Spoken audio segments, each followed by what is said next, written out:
NFL that threw for more than 20 touchdowns and less than 20 picks.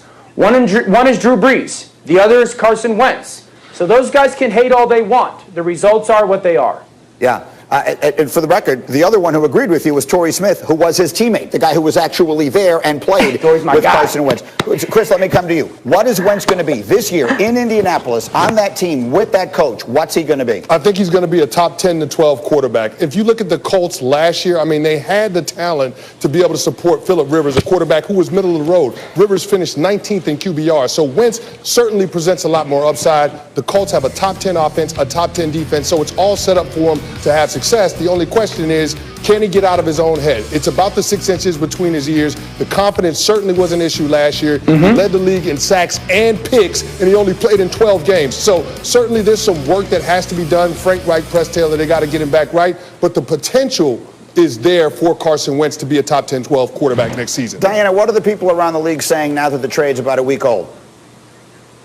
Yeah, first off, Granny, when Orlovsky's singing my praises, try to tell Pete behind the scenes there, don't be giving him a rap. I want to keep hearing all those glowing reviews. I've had some horrible takes on this show. I need some build-up. My confidence is really low. But here's what I can tell you. Look, I had Tampa Bay Bucks not even making the playoffs. I'm going to live with that one. That's going to be put on my grave one day. But look, the Carson Wentz situation in Indy, first thing I did was called around to players and coaches in that division to just get a sense, because I feel like none of us really know who Carson is. Is this a good move? Will this marriage of Frank Reich work the second time?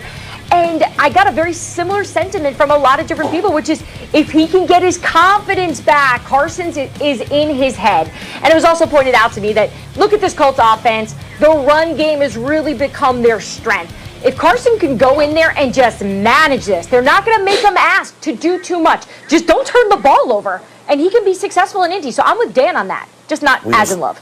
We'll see where it goes. We'll take a short break on that thought. Much more quarterback conversation as we continue. There's another one off the board to start, the 3 different quarterbacks.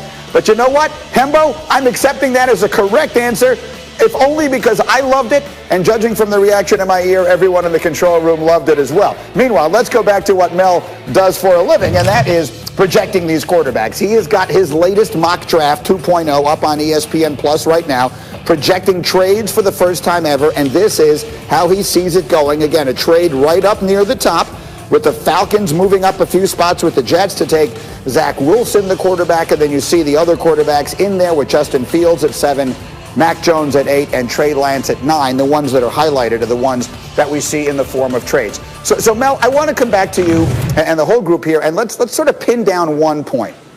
And let's use 2 quarterbacks in this draft as an example. Mac Jones and Justin Fields. They played each other in the national championship game, so we all got to see them.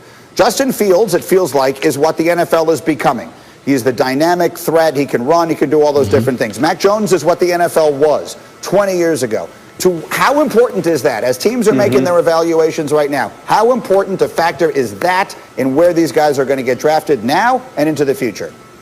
Yeah, the dual threat quarterback is obviously what you want, Greeny, and people forget how great Justin Fields was in 2019 in a normal year. Okay, Olave broke that route off. It was an interception in the end zone. It wasn't on Fields. Okay, you think about this year. He didn't have Olave against Northwestern. He did struggled against Indiana, but it was an interrupted season, anything but a normal season. Played great against Trevor Lawrence in that semifinal game. So I think when you look back at 2019, people just don't realize how special Justin Fields was. He's going to run probably 4.4, 4.45. He's got all the tools, all the ability you want. He's a tremendous competitor, loves the game, studies the game. So this notion that Justin Fields is somewhere in the late first, early second round, people say, well, he didn't play like a first rounder, he's overrated.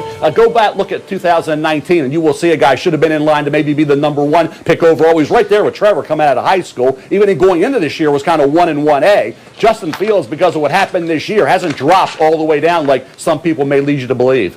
Talk about him, Danny, because he's a fascinating one. I agree. He's one who began the season maybe competing for the number 1 pick, and now we see where he falls. Yeah, I agree with a lot of what Mel coming on shows because we could break stupid narratives. So a lot of the things that have been said about Justin Fields is like really struggles to process. No, he doesn't, guys. Watch tape. Okay, the biggest jump that he's going to have to take from college to the NFL is covered in college. Guys that are covered in college are guys that are open. going to have to build the comfort level of going, okay, that guy's covered in college, but shoot, that 1 foot of separation is wide open in the NFL. And so having the confidence of letting the ball go on a consistent basis in that realm is where he's going to have to make that jump. But we're talking about a guy that is exactly, I mean, if you're talking about all the traits physically and mentally that you want in a quarterback, Justin Fields has that. The only thing that I would say is he's deliberate. He's very deliberate with his feet, with his thought process, with his eyes, where he wants to go with the football. That will get sped up when he gets to the NFL. But the biggest development that he's going to have to make is realizing, okay, that guy that I didn't want to throw in college because he was covered, I have to, because it's the NFL. And if you think he can get there, he's got all the talent in the world to be a stud at the position. Now, Chris Canty, you made your living making life miserable for guys like those. How important a factor is that mobility in pro football circa 2021? Well, it's huge. I mean, this is the thing. You don't want to prepare for a quarterback that can use his legs to get out of trouble because he can extend it down. He can put pressure on the defense in ways that a pure pocket passer can't. But to Dan's point, with Justin Fields, it's going to come down to, can he throw with anticipation in the NFL? You can't wait until you see it and then execute the throw. You've got to be able to throw with the anticipation that the scheme is going to create that void in order to hit your receiver. So I think that's one of the things that we have to watch for with Justin Fields. Meantime, Diana, let me come to you on another one of these picks. Well, go ahead. Now, what I want to say is, to Chris's point, what Dan was saying, you got to throw in anticipation. He has to see guys open. I heard the same thing about Josh Allen. Heard the same thing about Justin Herbert. It's a scout's job to project. Right. So scouts are critiquing Fields on what they should be doing and they're not doing. If they got to see it, then they're not a scout that I want. And they got to scout with anticipation. They got to project what a player will be. They didn't do it with Josh Allen, because I heard the same criticism. They didn't do it with Justin. Oh, Tua's more NFL ready. Tua throws with better anticipation. Sam Darnold, the great one now, right? Everybody hates Sam Darnold. He threw with better anticipation. He was better than Josh Allen, who everybody was hating on at this same stage of that draft process. So I heard it with Josh, Justin, and now Justin. What's it with the J's? Josh, Justin, and now Justin. Nobody seems to like coming through the draft process because they don't throw with anticipation. Scout with anticipation. That might help these guys make better decisions long term. Find yourself someone who cares about their job the way Mel Kiper cares about his. Diana, let me go, come to Mel. you quickly on one other topic here, because Mel does have the Niners moving up to take a quarterback. Now, their general manager, John Lynch, just yesterday in an interview said, Jimmy Garoppolo, I expect him to be our quarterback next year. So what gives in San Francisco?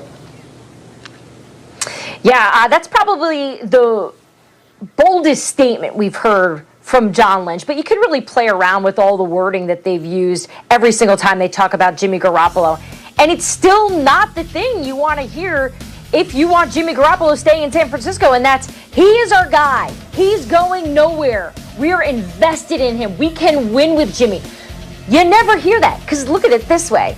John Lynch can just go back after the draft, or if they decide to move on from Jimmy, and say, yeah, we changed our minds.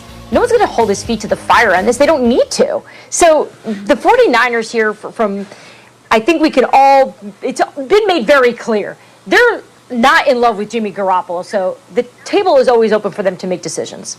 Okay, so we will see.